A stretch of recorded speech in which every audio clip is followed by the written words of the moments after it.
In this video, we are going to see how we can easily resolve this problem that whenever you are trying to, let's say, access any particular website, it shows you this error. There is a problem with this website security certificate, and you get confused whether to continue with this web page or not. And this might mean that someone's trying to fool you or steal any info you send to the server. You should close this site immediately.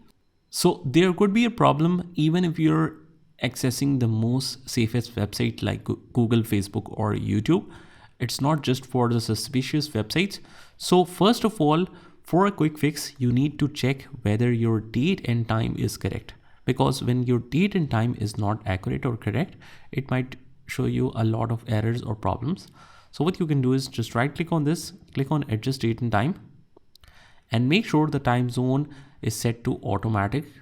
And the set time is also set to automatic. If they are toggled off, you need to make sure that they are toggled on.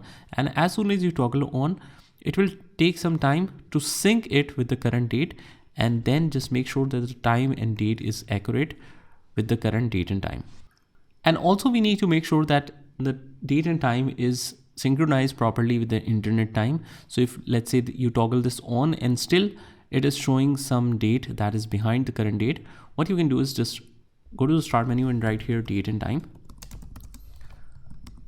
hit enter.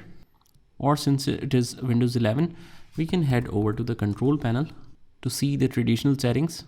Click on clock and region, click on set date and time, and you should be able to land on this screen.